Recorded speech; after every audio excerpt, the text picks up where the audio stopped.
Ezrat Hashem, le 5 Av, c'est la Hilula de celui qu'on appelle le Harizal. Le Harizal, c'est les premières lettres du mot Rabbi Yitzhak Luria. Ashkenazi, c'était son nom. Et je vais brièvement raconter un peu son histoire, mais surtout essayer d'expliquer qu'est-ce qu'il a révélé, qu'est-ce qu'il a apporté de nouveau dans la connaissance de la profondeur de la Torah. Il faut savoir que Rabbi Yitzhak Luria, Ashkenazi, c'est son nom, qui est parce qu'il était d'origine, son père était d'origine ashkénaze. Il y a des preuves évidentes à cela que lui, son origine est d'origine ashkénaze et non pas séfarade, comme l'ont pensé certains décisionnaires qui ont cru que c'est pour cela que les Sfaradim le suivaient parce qu'il était d'origine séfarade. Pas du tout. Simplement, les Sfaradim ont accepté dans leur ensemble l'enseignement de la Kabbalah, et c'est pour ça qu'ils ont changé beaucoup de choses. Ils ont décidé d'appliquer à la lettre l'enseignement du Harizal. Le Harizal, il faut le savoir, est né à Yerushalayim, en Eretz Israël. Malheureusement, mort très jeune, il avait que 36 ans, en 5332. Il est décédé. Donc, 36 ans avant, il était né à Yerushalayim. Sa naissance était quelque chose de très particulier. Et son père, qui était un homme, un grand tzaddik, un grand saint, l'a su à l'avance qu'il aurait un enfant qui illuminerait le monde, qu'il a eu la révélation d'Eliyahu Hanavi. Malheureusement, il a perdu son père très jeune. Sa mère va aller au Caire, en Égypte, où se trouve un proche parent à eux.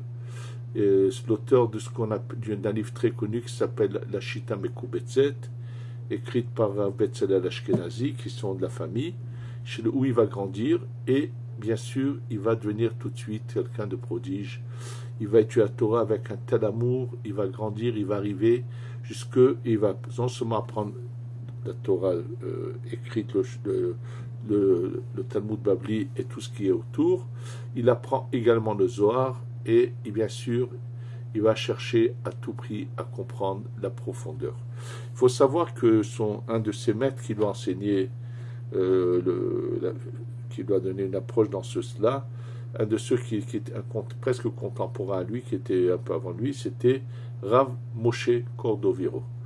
Mais lui va aller au-delà de cela, et je vais tout de suite vous expliquer la différence entre ce qu'a écrit Rav Moshe Cordovero et le Harizal. Donc, au Caire, il devient bien sûr un grand personnage, mais caché, personne ne sait qui il est. Il a les révélations de Eliyahu Hanavi qui lui révèle tout, et un jour, on lui dit d'aller, il était allé plusieurs fois à Tzfat et revenu en Égypte, et là, il décide d'aller définitivement à Tzfat. Quand il arrive à Tzfat, en fait, il vient parce qu'il vit là-bas celui qui a été son élève le plus proche, qui s'appelait Rabbi Chaim Vital. Et là, à Tzfat, il va finalement, cet élève va venir chez lui, il va apprendre pendant 1 an et 10 mois, et il va lui faire boire. Ils vont aller une fois dans la Kinneret, le lac de Tibériade, avec une petite embarcation, et arrivé à un endroit, il va lui montrer qu'il y a dans l'eau, il y a comme un jet d'eau dans l'intérieur de l'eau. En fait, c'est le puits de Myriam qui avait accompagné le peuple d'Israël dans le désert pendant presque 40 ans, et que lorsqu'il rentre en Eretz Israël, ce puits va aller dans le lac de Tibériade qu'on appelle la Kinneret. Et pour lui, bien sûr, c'est une vision qui est spirituelle, mais lui pensait, Rabbi Chaim Vital, c'était une vision naturelle. C'est pour ça que dans un endroit, dans le Charles à Gilgoulim, il te dit, quand tu es à Tibériade, à tel et tel endroit, tu regardes bien, tu verras dans le lac comme un jet d'eau. C'est là-bas qu'est le puits de Myriam qui est venu se mettre dans le lac de Tibériade. Et comme le Harizal lui a fait boire Rabbi Chaim Vital, il a pu lui transmettre son enseignement en 1 an et 10 mois. Bien sûr, c'est quelque chose de fabuleux. Et finalement, Rabbi Chaim Vital va tout mettre par écrit. En plusieurs fois, il va récapituler tout ce qu'il a eu comme enseignement. Il faut savoir que une des causes qui a fait, qui a été là, qui a fait, il y a plusieurs causes, mais une qui a finalement finalisé le départ du Harizal, il a Rabbi Chaim Vital, le Harizal avait demandé à son élève Rabbi Chaim Vital de ne pas raconter, de ne pas dévoiler qui il est. Ça c'est su. Bon, finalement, ça a été très triste que si jeune il soit parti. C'était le 5 Av. Et comme le dit le Chida, il dit s'il était resté encore en vie pendant encore 3 ans, jusqu'en Shin Lamed He, il se serait révélé comme le Mashiach, puisque lui était le personnage potentiel de sa génération pour être le Mashiach. Bien sûr, une fois que lui est parti, c'est quelqu'un d'autre de vivant qui a pris le relais. Entre autres, c'était Rabbi Chaim Vital qui a vécu, qui était son élève. Voilà, ça c'est d'abord d'une manière globale sa vie. Maintenant, qu'est-ce que c'est cet enseignement? Qu'est-ce qu'est la Kabbalah? Ce qu'il faut faire très attention, c'est de différencier deux choses. Il y a la connaissance des noms de Dieu. Ça veut dire que Dieu a mis un système en place avec des lumières divines qui descendent, qui rentrent dans des lettres qui s'unissent et qui font fonctionner le système du monde. Et pour qu'il y ait un libre arbitre, de la même manière qu'il y a la possibilité avec l'impureté, avec le mal, de faire des choses qui paraissent miraculeuses, il faut savoir qu'il en est de même avec la Kedusha, ça veut dire pour qu'il y ait le choix, on peut faire aussi des choses miraculeuses avec les noms de Dieu. Est-ce qu'on a le droit de le faire ou pas? C'est ce qu'on va tout de suite en parler, expliquer. Ça veut dire qu'il faut savoir que le fait que des choses surnaturelles puissent être faites de manière miraculeuse ne veut en aucun cas prouver qu'on est devant une bonne personne ou devant un Mekoubal ou on peut être devant un charlatan, vraiment quelqu'un qui n'a absolument rien, mais qui utilise des noms de Dieu, comme je vais vous l'expliquer tout de suite.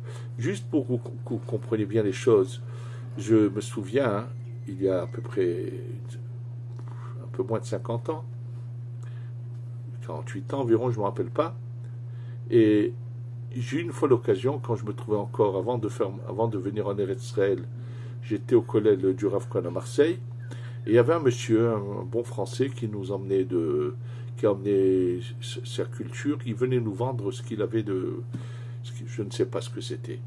Et ce bon paysan, ce gentil paysan, à chaque fois qu'il venait, alors il cherchait tout de suite, il était persuadé qu'il allait pouvoir nous endoctriner et essayer de nous montrer la grandeur de celui qui leur a révélé la religion chrétienne.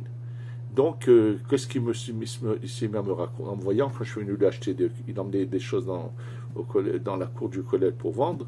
Et puis, quand je viens pour lui acheter, il me met à me raconter, il veut me raconter les miracles de Lourdes. Alors, je lui dis, mais monsieur, vous savez qu'en Afrique noire, il y a des marabouts qui vous font des choses encore plus miraculeuses que cela?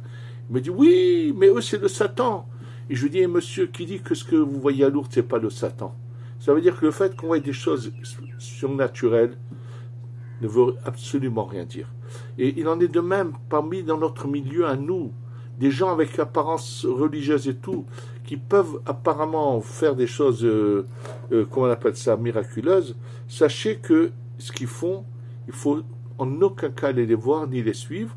Et je vais vous expliquer pourquoi c'est grave ce qu'ils font. Bien avant le Harizal, il y avait bien sûr déjà de grands Mekoubalim, et il y a que l'Harizal après a dit vraiment que c'était qui avaient reçu des transmissions. Eux ne connaissaient pas les révélations du Harizal. Les révélations du Harizal étaient connues jusqu'à l'époque de certains Géonim. Surtout à Kérouan, il y avait des Géonim qui eux avaient cette connaissance, et après ça s'est avec le temps perdu. Il y en a qui l'ont eu, mais pendant des générations, ça s'est perdu, jusqu'à que l'Harizal vienne le dévoiler de nouveau. Et il y a un livre qui s'appelle Le Sha'arei Ora. Et dans ce livre, en fait, c'était un Mekoubal bien antérieur au Harizal, qui lui n'écrit que les explications sur les noms de Dieu et leur fonctionnement. Et là, dans le début de son livre, écrit de Sha'ar, c'est un enseignement qu'il a écrit à son fils, il lui dit: mon fils, fais très attention. Je t'enseigne cela pour connaître la grandeur de Dieu, mais surtout ne n'utilise jamais cela. Et il le met en garde et lui dit: sache que l'homme a été créé pour servir Dieu et non pas pour se servir de Dieu. C'est-à-dire que celui qui utilise les noms de Dieu se sert de Dieu. Cette erreur a été commise à maintes reprises dans l'histoire. Déjà dans ce qu'on appelle la tour de Babel, qui est mentionnée dans la Torah, c'est une des révélations du Harizal qui nous explique qu'est-ce que ça veut dire qu'ils ont voulu faire une tour dont la tête est au ciel. Attention à ne pas faire des gens dérangés mentaux qui ont envie de faire un édifice qui n'a pas de limite de hauteur. Pas du tout, c'est de pas savoir de quoi il s'agit. Il s'agit qu'eux, en fait, faisaient un édifice. En fait, ce qu'ils avaient envie, c'est de faire ce qu'ils ont envie. Et comme Dieu les prive, fait pas tomber de pluie, donc ils vont mourir de faim, par l'utilisation des noms des anges qui ont été mis en place dans le système pour faire descendre la pluie, eux faisaient des serments, les obligeaient à agir, jusqu'à ce que Dieu change de système des noms. Mais c'est quelque chose qui a toujours qui a existé. D'ailleurs, dans le Tikkun et Zohar, dans le Tikkun Samervav, Tikkun 66, Daf Tzadizayin, page 97, Rabbi Shimon ben Yochai dit que il dit: malheur à ceux qui laissent l'étude de la Torah, qui est comme c'est de manger du fruit de l'arbre de vie, et ils vont aller faire autre chose, s'intéresser aux forces négatives et d'essayer de connaître le nom des anges, des astres et tout, pour faire des choses, c'est une sorte d'idolâtrie, pour finalement faire des choses un peu miraculeuses, qui paraissent être miraculeuses, et il dit que c'est là-dessus, quand il est dit: ne mangez pas de l'arbre de la connaissance du bien et du mal, il s'agit de cela. N'utilisez pas ces formules-là, parce que non seulement vous ne servez pas Dieu, mais vous faites l'inverse, c'est comme de l'idolâtrie. Et continue le Zohar à dire, c'est une révélation du Tikkun Zohar, et il dit: Veisho Hayava. Il parle de celui qui a été le révélateur, de celui qui a inventé la chrétienté, et son nom est noir sur blanc dans le Tikkun Zohar. Il dit: Beha Yava Mishtadel. Lui, c'est ça tout ce qu'il a fait dans sa vie. C'était un renégat parce qu'il s'est mis à vouloir utiliser le nom de Dieu, à essayer de faire des choses miraculeuses pour montrer aux gens. Et il dit d'ailleurs: Vedoreno Amabou le Dorapalaga.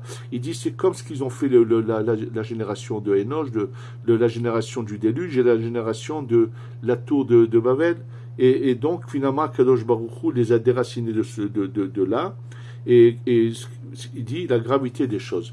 Donc celui qui veut faire des utilisations, il fait une erreur, et il y a des personnages, en fait, il y en a carrément qui utilisent des noms qui viennent de je ne sais où, mais sachez que tous ceux qui font ce genre de choses agissent, c'est grave, et même chercher à les étudier, à savoir connaître ce genre de choses, ce n'est pas du tout ce que Dieu attend de nous. On ne sert pas Dieu en cherchant à faire, parce que cette connaissance peut nous emmener vouloir faire des choses et qui sont contraires à la volonté de Dieu. Je peux vous dire que tous ceux qui ont voulu s'amuser à jouer avec le nom de Dieu ont très mal fini. Plusieurs ont eu une fin tragique parce qu'ils ont fait cela. C'est pas ça, l'enseignement du Harizal n'a rien à voir avec tout cela. Lui, il les connaissait, tout ça. Il lui arrivait d'utiliser des noms de Dieu quand c'était nécessaire pour sauver sa vie, pour des cas de danger. Mais en dehors de ces cas-là, en aucun cas. C'est formellement, il ne faut absolument jamais faire ça. Je peux vous dire que je connais un rav très sérieux qui connaît bien la Kala du Harizal, qui malheureusement avait appris dans sa jeunesse certaines choses qu'il a utilisées, et je peux vous dire que ça lui a coûté très très cher. Il a eu des très gros problèmes après dans son couple. Sa femme a fait plus de 9 fois c'est-à-dire elle a eu des fausses couches plus de 9 fois. Il a payé très cher. Et lui-même le reconnaît, le sait que c'est ça. C'est qu'à la suite d'une fois d'une utilisation, on lui a montré dans le rêve ce qui allait se passer plus tard dans sa vie. Donc, c'est pas du tout de ça qu'il s'agit. L'enseignement du Harizal est tout à fait de connaître la profondeur de l'application des mitzvot de la Torah. Et que lorsqu'on sait comment appliquer les mitzvot de la Torah, comprendre leur profondeur, comprendre les mots qui sont cachés que les révélations de David Améler dans les Télim, alors on sert mieux à Kadosh Baruch Hu. Da et Elohe avicha ve'avdehu, le roi David a dit à son fils Shlomo Améler, connais le Dieu de ton père et pour le servir. Kadosh Baruch Hu veut qu'on connaisse la profondeur des choses, parce que si on la connaît, alors notre service d'Hachem est totalement différent. Quand je sais que cette boîte de téphilin que je mets sur la tête, d'où vient l'origine de cette lumière, comment elle descend, comment elle me pénètre, comment elle rejaillit ici, ça a tout à fait une autre signification, pas dans ce sens-là, dans tout.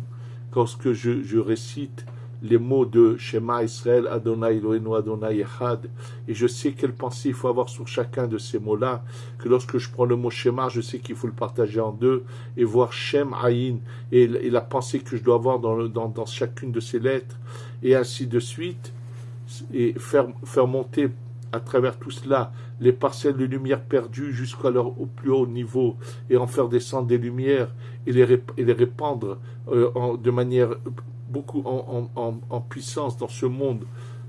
C'est ça toutes les révélations du Harizal. Que lorsque je prends le chauffard, imaginez-vous, les gens prennent un chauffard, et puis il y a Rosh Hashanah, et hop, en avant, Tekeanu, tout, et ainsi de suite, sans savoir quel sens ça a. C'est vrai, ils ont fait la mitzvah, je ne dis pas Chas Shalom, mais avoir sonné dans une trompette, c'est le Zohar qui le considère comme ça, sans savoir. Même le Mishnah Brura, le Chafetz Chaim, dit que celui qui doit sonner du chauffard devrait au moins essayer d'étudier le Zohar là-dessus. Savoir que c'est pas jouer de la trompette, c'est pas ça Rosh Hashanah. Donc, le Harizal est venu nous révéler, et d'ailleurs chez les Mekoubanim, ça se passe pas du tout comme ça. Après la première Tki'a, on laisse le temps aux gens de voir dans leurs livres toutes les pensées qu'il faut avoir, que dès qu'on fait, qu'est-ce qui s'est passé, que c'est la suite de la prière qu'on a fait de la Hamida, que c'est la suite c'est toute une profondeur dans chacune des mitzvot, comprendre le sens profond des mitzvot, et les faire avec ces kavanot, ces pensées, ça c'est ce qui est le plus désiré par Akadosh Baruch Hu, comme c'est marqué dans le Télim, Asageveu, je vais le rehausser, qui yada shemi, car il connaît mon nom. Et puisqu'il connaît mon nom, yikraeni ve'eneu, il m'a appelé, je le répondrai. C'est-à-dire le fait qu'on connaisse Akadosh Baruch Hu, qu'on connaisse cette révélation qu'a fait le Harizal, bien sûr que c'est ça la volonté de Dieu. Je vous dis encore une fois, bien sûr que Rabbi Shimon, tout ce que le Harizal a tout sorti du Zohar. Simplement, c'est marqué dans le Zohar, est écrit d'une manière tellement cachée qu'avant lui, je vous dis, depuis l'époque des Géonim qui se trouvaient en Irak et après à Kirwan, après la fin des Géonim jusqu'à l'époque du Harizal, il y a eu quelques grands tzadikim qui ont eu des révélations qu'ils savaient, mais c'était quelque chose qui était presque caché de les yeux de tout le monde. Et qui ensuite ont été arrivés à un moment où Hachem a permis que ça soit révélé, et ça a commencé avec le Rabbi Moshe Cordoviro et ensuite le Harizal. La différence entre les deux, c'est ce qu'on va expliquer. Rabbi Moshe Cordoviro, qui est le début de la révélation, bien sûr, a révélé beaucoup de choses, et puis la profondeur des paroles de Rabbi Moshe Cordoviro, c'était le côté apparent de la Kabbalah, et sa profondeur, c'est le Harizal. D'ailleurs, Rabbi Chaim Vital, l'élève du Harizal, qui au début avait étudié chez Rabbi Moshe Cordoviro, qui connaissait toute la Torah de Rabbi Moshe Cordoviro, et puis après il avait le Harizal, au début ça le perturbait. Et un jour, son maître, le Rabbi Moshe Cordoviro, lui vient en rêve et lui dit, écoute bien, moi aussi maintenant là-haut au Gan Eden, je suis en train d'étudier la Kabbalah du Harizal. Donc c'est là, il y a eu le Rabbi Menachem Azarem Epano qui a expliqué qu'il faut celui qui commence à étudier les textes de la Torah avec un commentaire qui est l'apparence des mots, et après va l'étudier en profondeur avec un commentaire plus profond, il n'y va pas pour autant dire ah oui mais qu'est-ce que ça valait ce que j'avais étudié sur le texte lui-même. Non, il y a deux choses, il y a l'approche et après la profondeur. Donc il veut dire qu'il faut savoir que c'était ça. C'est pour ça qu'aujourd'hui il y a pratiquement personne qui ne, pas beaucoup, je ne sais pas s'il y en a encore, qui étudie les textes de Rav Moshe Cordovero. Par contre, l'enseignement du Harizal se répand aujourd'hui de plus en plus. Je peux vous dire que quand moi je suis arrivé en Eretz Israël il y a 46 ans, il n'y avait pratiquement aucun collège de Kabbalah. Il y en a peut-être 2 ou 3, c'est tout. Il y avait le Rav Mordechai Sharavi qui avait quelques vieux chez lui, le Rav Kadouri qui avait très peu de monde autour de lui. C'était pas des gens à qui il pouvait transmettre les choses, ni Rav Mordechai Sharavi d'ailleurs. Il y avait vraiment et donc après petit à petit on commençait des rabbanim qui ont pu apprendre depuis de certains rabbanim. Ils ont été rares, c'était le Rav Yaakov Hillel, le Rav Mordechai Atiya, qui ont été vraiment les nouveaux qui ont voulu commencer à utiliser ça en plus en profondeur. Après il y a eu ça a commencé, et aujourd'hui Baruch Hashem, c'est inimaginable combien de kolélim qui étudient cet enseignement du Harizal, bien sûr, qui nous a aussi après cela expliqué les paroles du Harizal pour savoir comment les appliquer. C'est uniquement le Rabbi Shalom Sharavi, le Rashash. Je répète, c'est uniquement. Tous ceux qui n'ont pas vu le Rashash peuvent avoir vu tout le Zohar, toutes les enseignements du Harizal, et dans beaucoup de domaines, ils n'ont jamais compris la profondeur des choses, ils ne l'ont pas su. Dans beaucoup de domaines, ils n'arrivent pas au but, ils ont des contradictions auxquelles ils n'ont aucune réponse. C'est le seul qui a finalement tout ouvert devant nous et nous a donné la possibilité d'arriver à ce sidour que lui, il a fait le sidour à Rashash. C'était comme ça. Et Baruch Hashem, de plus en plus se le voient et le reconnaissent, et c'est un enseignement qui est en train de vraiment de se répandre, comme c'était marqué dans le Zohar, qu'avant la venue du Mashiach, cette lumière va aller se répandre de plus en plus. Et nous résistons à cela, je vous dis, on voit de plus en plus, le nombre est inimaginable de gens qui finalement goûtent à cette douceur, à cette grandeur, à cette beauté, et comprennent ça. Et ceux qui veulent pas ouvrir les yeux, le voir, ils seront en problème avec pas seulement le Zohar, même dans la Gemara, il y a énormément d'endroits qui n'ont aucun sens sans la compréhension du Harizal, comme l'exemple qui est dans Menachot, page 29, où il est dit que lorsque Moshe monte là-haut et qu'il voit Kadosh Baruch Hu qui est en train de mettre des couronnes sur les lettres et qui lui dit qui c'est qui t'empêche, comme si quelqu'un empêchait, il lui dit il y aura Rabbi Akiva. En fait, toute cette Gemara n'a aucun sens sans la Kabbalah. Et en fait, il s'agit, il s'est marqué qu'il monte, il voit Kadosh Baruch Hu qui est assis. Pourquoi Kadosh Baruch Hu est assis ou debout? Non, sur la Kabbalah, on nous fait comprendre qu'il est parti chercher la Torah du monde de la Bria, qu'on appelle le monde du trône, du Kissé, pour nous le faire comprendre. La Gemara nous dit qu'il voit Kadosh Baruch Hu assis. Les couronnes, c'est la Torah de la Kabbalah, de la Hatzilut qui est au-dessus. Il lui dit, la Bina. Moi, je suis venu chercher la Torah qui soit accessible à tout le monde. La Bina, mais elle t'empêche de faire ça. Je lui dis non, je l'ai fait pour ceux qui seront comme Rabbi Akiva, qui auront accès à ces lumières-là. Et ainsi de suite, tout le reste de la Gemara se commandera comme cela. C'est un exemple parmi tant d'autres, il y en a encore beaucoup d'autres. Je veux juste dire que Baruch Hashem, il faut, comme le dit Rav Ben Sion Abba Shaul, même celui qui ne peut pas avoir accès à cela, essayer quand même de prendre le livre du Zohar et d'essayer tous les jours d'en lire un passage. Et si vous faites cet effort, pour ceux qui n'ont pas encore accès à cela, Ezrat Hashem, c'est sûr que Akadosh Baruch Hu ça va illuminer leur neshama. Et lorsque viendra le Mashiach, ils seront en première loge pour avoir la connaissance de ce qu'ils n'ont pas pu étudier, mais qu'ils désiraient étudier.